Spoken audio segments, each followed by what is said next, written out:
Well, the only bookstore in Norfolk is only open once a year, but it supports a good cause. Andrew Pfeiffer has more. From books, it's a reunion, it's a community event, to Bibles, there's something for everybody at the Stables Event Center in Norfolk. The Norfolk Rescue Mission is hosting their annual book sale, with profits going back to the mission. It began actually just as a part of a yard sale event that we did about 18 or 19 years ago. Now it is a yearly spectacle that draws in hundreds of people around northeast Nebraska. We hear people all year long say that they look forward to this event. When is the Rescue Mission book sale? Everyone looks forward to it. From starting in a small yard, then a church, then the mall, they now fill up over 6,000 square feet to stack books and to stack memories. We love our community, and we do love to see the joy on people's faces when they come to the Rescue Mission book sale and they say things like, we've looked forward to this all year long. There is a variety of topics and genres of books from people to choose from, whether that's fiction, nonfiction, history, fantasy, sci-fi, children's books, and even Bibles are given out for free, and there's something here for just about everyone. It's been our policy since book sale number 1. All Bibles are always free. To Pastor Perrigan, it's not about raising money. We try to find ways to be a blessing in the midst of this event. It's not just about how much money can we raise, but we also want to see people reading. He really wants children to be reading. He wants parents to feel like they can come and scoop up an armload of books and really have a night enjoying reading to their children. Being Norfolk's only active bookstore for just a couple of days once a year, Pastor Perrigan believes the strong want for books best serves the community. They're certainly blessed that they see that we put this kind of effort forth to raise money to serve them. Reporting in Norfolk, Andrew Pfeiffer, News Channel, Nebraska. A volunteer task force in Nebraska, with the backing of the governor's office, is trying to bolster awareness for immunizations. This week, the chair of Nebraska's Immunization Task Force joined Governor Jim Pillen for a proclamation honoring National Immunization Month. It's a show of support for the coalition, which has spent more than 3 decades working to improve access to vaccines. The task force says routine vaccination rates are slowly coming back after falling during the pandemic, but they say they're still seeing some hesitancy.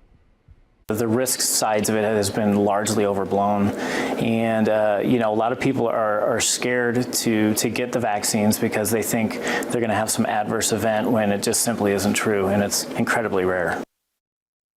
The FDA has approved updated COVID-19 vaccines this week that protect against new strains. A combination COVID flu shot, though, won't be available this year, but experts say it's likely on the horizon. They say anyone unsure about vaccines should have conversations about them with healthcare professionals they trust. Well, flowing through the heart of north central Nebraska, the Niobrara River isn't just scenic. Its biological significance and diversity caused Congress to designate a portion as a national scenic river. Casey Wannenberg followed along as park officials documented the river to watch for any potential changes. Welcome to a nature lover's paradise. The Niobrara National Scenic River is the ecological crossroads for several species of fish, birds, mammals, and reptiles. We have 6 ecosystems that overlap. Because of the river's biological importance, Congress designated 76 miles in north central Nebraska as a national scenic river. And this place is very, very unique. You don't find a place like this. We have the largest paleontological resources in North America here under us. 200 waterfalls in the first 35 miles. To make sure this habitat is preserved, the National Park Service is conducting its first ever visual resource inventory. Armed with cameras, the team isn't just snapping pictures. We're taking a GPS point for photo location. They're diving into the details, figuring out what's significant in each view. In this case, the falls would be kind of a focal point and adds some interest to the view. Mark Meyer is a visual resource specialist with the National Park Service. He traveled from Phoenix to get the lay of the land, or rather, the river. The landscapes certainly are changing. A lot in the west as far as large solar and wind facilities. But the idea of the inventory is to get baseline information and get out in front so that there's information to share prior to projects being developed. If you're a regular visitor, you might think you know the river like the back of your hand. But if the river is gradually changing, you might not notice. We are the largest vegetated sand dunes in the world. There's only one other vegetated sand dunes like this, and it's in Africa. So if we lose this ecosystem, there isn't anything else to replace it. So we're here to protect that for the future generations. Future generations who, thanks to this project, will have a detailed snapshot of how this extraordinary resource is changing. Near Valentine, Casey Wannenberg, News Channel, Nebraska. The past year hasn't been without its challenges for animal shelters, so a little fun with dogs and their owners is okay. With the close of a community's water park for the season, Doug Kennedy has more. The annual Doggie Dip fundraiser of the Beatrice Humane Society was Tuesday night at the Big Blue Water Park in Beatrice. Every year we see new faces, and it's one of the best parts because a lot of them are animals that are adopted from us, and so getting to see them kind of come back and be a part of the community. And honestly, there's a couple kiddos here that are actually parvo survivors. They got parvo while they were with us, and their foster homes helped them through that treatment and ended up adopting them, and so just getting to see them live their lives. Carly Fittis, executive director of the Humane Society, said the organization continues to meet challenges thanks to a supportive community. Animal sheltering across the country has been battling this last couple of years with big dogs in particular. We've really struggled, and so we are definitely challenged, but we are fortunate in that we have an amazing community supporting us. And so while other shelters are considering things like space euthanasias or behavioral euthanasias, we're still figuring things out. We're still taking great care of the animals in our care, and we're blessed to have the community that we have, but it's because of events like this that we get to keep doing those things and keep helping those animals. As far as cats go, we're actually rocking our cat adoptions. We're going to break last year's adoption numbers courtesy of our cats. So, it's the give and the take, and this year happens to be a cat year. 2 shifts of dogs and their owners came to the water park, the larger animals for the first hour, the smaller pooches for the second hour, all for a donation of $10. 2 of the newest Humane Society efforts are a clinic for spaying and neutering, along with a trap, spay, and neuter program for feral cats, trying to control that population. Fittis says 2,500 dogs and cats have now been spayed or neutered through the specialty clinic, and the organization is working hard on the community cat issue. And we're starting to see less and less kittens specifically come into our shelter. And I'm just super excited to see that continue to build and grow, and our community to be able to continue to build and grow as fantastic, responsible pet owners because they want to do the right things. It's just, figuring out how to make the money match at the end of the day. And so we're really excited to be able to help our community be the pet owners they want to be and help these animals out. The trap program started about a year ago, and since then, Fittis said over 550 outdoor feral cats have been trapped, spayed, or neutered, and then released. Those are cats that have no interest in living with us. Those are cats that have no interest in being near us, but they can go and they can have fantastic lives being out, not making more babies, not making more problems, not causing us more grief. So we're so excited to see those animals go back out. But last night was for the dogs, chasing each other, splashing about, and retrieving tennis balls. From Beatrice, Doug Kennedy, News Channel, Nebraska. Governor Jim Pillen celebrating the University of Nebraska's decision to end an office he helped create 6 years ago. UNL decided this week to close its Office of Diversity and Inclusion and eliminate the vice chancellor position that directed its efforts. That drew mixed reactions throughout the state on Wednesday. Among the most vocal in their support for the move was Governor Pillen, who said in a statement, quote, "The office should never have been established in the first place," end quote. That appears to be a sharp rebuke against himself. Pillen was among the members of the Board of Regents who voted yes to create the office in the first place back in 2018. The move by Chancellor Rodney Bennett drew criticism Wednesday from other organizations like the ACLU of Nebraska and Out Nebraska. New standards have been approved for livestock carrying the USDA certified organic label, but it will be a while before they're required. Nebraska has over 400 USDA certified organic operations, and those raising livestock will have to observe the new standards by January of 2029. Experts say some of the changes under the new standards may surprise shoppers who choose certified organic meat and poultry out of concern for animals. There were various procedures that were just flat out banned in the new standards. Tail docking of cows and gestation crates and farrowing cages for pigs, or toe clipping chickens. This is stuff that animal welfare activists have been pushing for a while.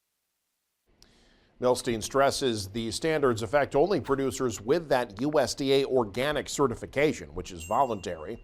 Among the categories are the amount of indoor and outdoor space required, poultry stocking densities, and physical alterations and euthanasia. He maintains that other certifications by independent nonprofits reveal more about how the animals were raised than the USDA certification. If you want to shop consciously with a mind towards animal welfare approved is generally recognized as the most stringent, the highest standards for the animals. Certified humane is good as well. It's not quite as good, but good. Some 40,000 written comments were submitted during the USDA's public comment period for the new standards. Milstein says labels can be confusing, even misleading, and encourages people who rely on them to do some research. Well, a slew of U.S. federal agencies are working to make it easier for Americans to click the unsubscribe button for unwanted memberships and recurring payment services.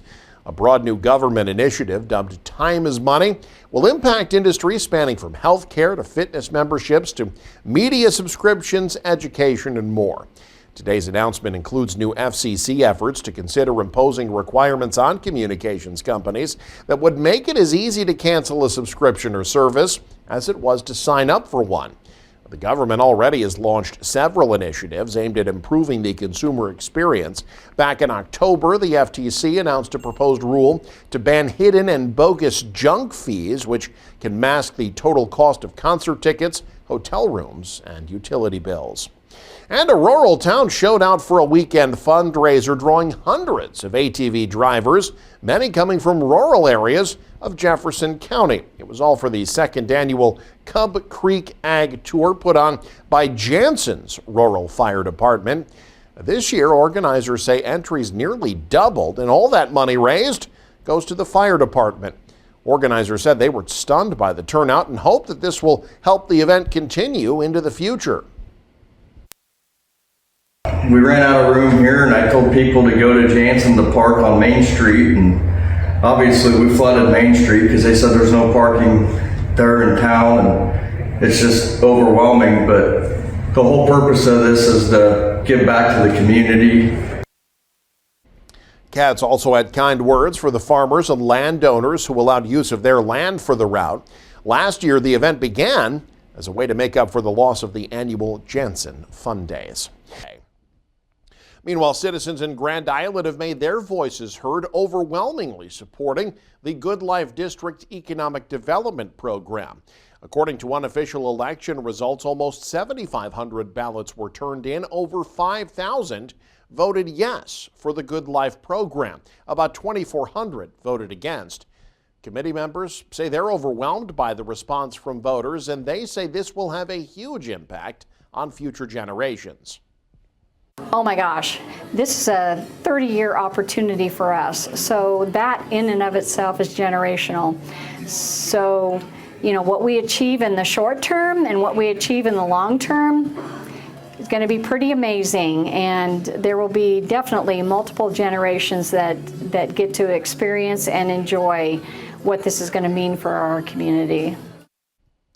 The vote comes after the legislature approved a section of the north part of town be classified as a Good Life district. It means the state sales tax in that area is cut in half starting in October. Now, the city wants to replace that state tax cut with a local option city tax that would help pay for infrastructure costs in a proposed multi-purpose development. Now, once the election results are certified, the city council will consider creating an economic development program authorized by the voters. Union Pacific announced yesterday their Big Boy locomotive will be starting its Heartland of America tour later this month. The tour starts August 28th in Kimball with stops in Ogallala, Overton, Columbus, and Omaha through September 2nd. The tour will then continue on into Iowa, eventually winding through 7 other states through October. More details on the exact times people can get a glimpse of the locomotive can be found at Union Pacific's website. Upgrades to a Central Nebraska College's track are underway, which will allow the school to do something it hasn't been able to do in years. Ryan Valenta has more. After multiple years of road-only meets, the Hastings College track and field teams will finally be able to host home meets this spring. With the track kind of wearing down over the last couple of years, we haven't been able to host any home meets. And so the biggest thing will be it'll be really nice for the kids to have home meets again. It's all thanks to just over $1 million worth of upgrades to the Jack Osborne track and field complex, which are now underway. Runners have worn down the track since it first opened in 2008. Head coach Zach Osgood is entering his 22nd year with the Bronco program and says the new upgrades were needed, according to his experienced eye. Definitely, you notice the thinning of the track, and there's certain spots that, just by looking at them, you can tell that they're not right. And so just the new surface will be better for, just general wear and tear injuries and things like that. At the end of the 9-week project, the track will have a brand new red-orange colored track surface, plus revamped jump pits, a discus ring, and bleachers to seat 500 fans. It will allow Hastings College to host the GPAC Outdoor Championships for the first time since 2016 and regular season home meets since 2019. So we hope, obviously, as we launch it and we open it this coming spring, that'll really obviously help support our track program and in enrollment and numbers and obviously in success too. The renovations will go beyond benefiting just the college. Athletic Director Chris Clements sees it as a perfect opportunity to let other high school track and field teams to also use the facility. We also, have been in talks and hope that local high schools want to come here and host meets too, whether it be Hastings High, whether it be St. Cecilia's, whoever it'll be, we're open to have other people come here and use our facility and help bring people to our community.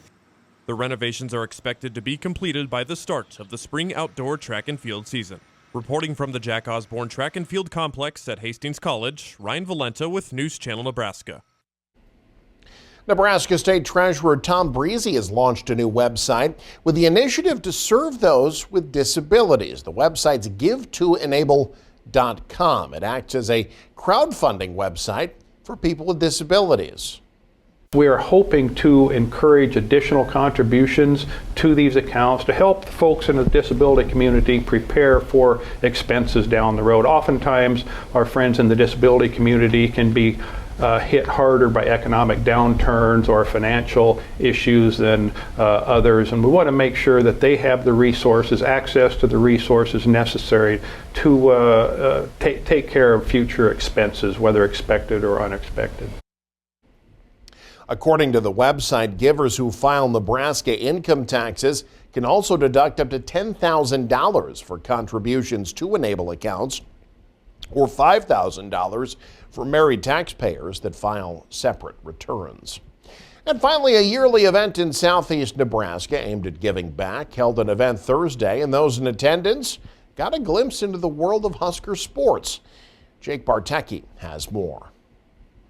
The Big Give Gauge kickoff event held a special guest on Thursday night. Nebraska Athletic Director Troy Dannon made his way to Beatrice to take part in the event, which he says reflects his Midwest values. We take care of each other in the Midwest. That's just part of the culture. This is the environment where we wanted our family to be raised, our kids to be raised. So the opportunity for us, for me to take part in this, this is in part why we're here. But also at the same time, when you cut down through the scoreboard and everything else, we're all doing the same thing. We're trying to put other people in a position to succeed.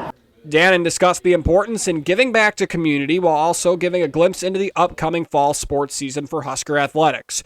Earlier this week, Nebraska announced a new 5-year contract extension for baseball head coach Will Bolt. Dannon broke down why now is the right time to make that move.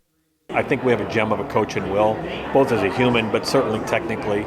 And I know what the SEC looks like. I know there's experience on that staff in the South. And, I want to make sure, one, we keep good people and we reward success for good people. And obviously coming off the championship, you want those coaches to stay around and continue to build the program.